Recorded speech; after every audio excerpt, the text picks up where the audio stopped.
Hi, Granite teachers. This is a video about how to provide scaffolds on Google Classroom, specifically scaffolds like sentence starters or paragraph frames. But you could use this in a lot of other ways to provide graphic organizers, to provide math problems with some work already filled in or guiding questions. You could provide a lot of scaffolds. This video is intended for people who have some familiarity with Google Classroom, but not very many of its features. If you need help setting up a roster or just the basics of Google Classroom, find a different tutorial. So let's say I want to have my students do a reading summary. I've seen a lot of teachers give reading summaries. They want their students to do some reading at home, and they get a range of responses. Some are thought out, detailed, have a lot of structure and organization. Others are very brief and very minimal. Now, I, as a special education teacher, know that some of these students just need more support.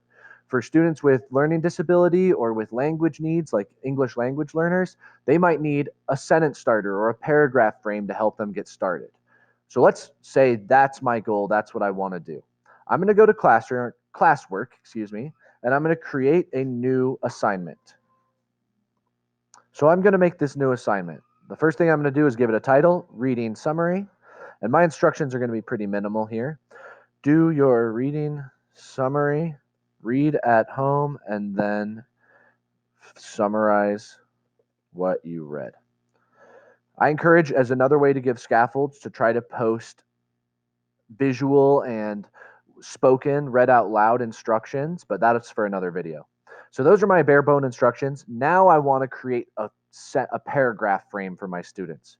So the way to do that is to hit create, and I'm going to create a Google Doc. That's what I'm going to have them write on.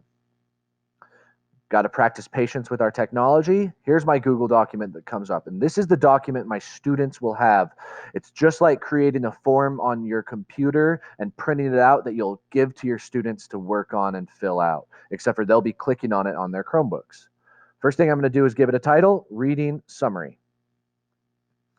Now, I want to create my paragraph frame, so I'm going to create a quick paragraph frame. The first thing I'm going to do is make it a little bit bigger of font so that it's easier for my students to read and access. And here I go. The title of my book is, and they'll have to fill in these underscores, fill in the blank. The way I'm creating that blank is the key right next to 0. The title of my book is The First Event That Occurred. It was, and maybe I'll go to another line and make another one of some more lines. The next event was, again, this is just the paragraph frame I want my students to write for this assignment. You could use any type of paragraph frame. You could use this for theme. I've used it for nonfiction summaries. I've used it for writing about character. I've also used it in math, where instead of writing a paragraph frame, I'm putting math problems with some help on this Google document that my students will then access. I predict that. So here's my paragraph frame. I want my students to fill this in. The title of my book is The First Event, the next event, the last event, I predict. This is a perfect paragraph frame. I would give this to my students in class, but now I can give it to them over the internet and they'll write directly on this. Now that I've made this how I like it, I'll exit out. I didn't put name on it because once they fill it in, their name will automatically be attached to it. But if you're a teacher who wants them to fill in their name at the top, name, right there, and it'll be easy to see.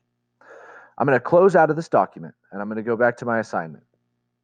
For some reason, even though I changed the title to reading summary, Google Classroom always calls it a untitled document to start. I can click back in, though, to double check it's there.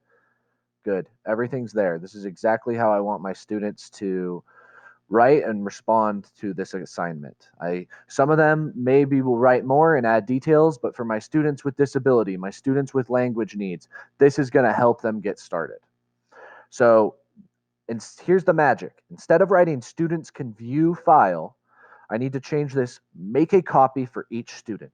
And that way, for each student that does this assignment, they'll get their own copy of that document to write on and respond to their reading. I'm going to give it a due date. And now I'm ready to assign this assignment.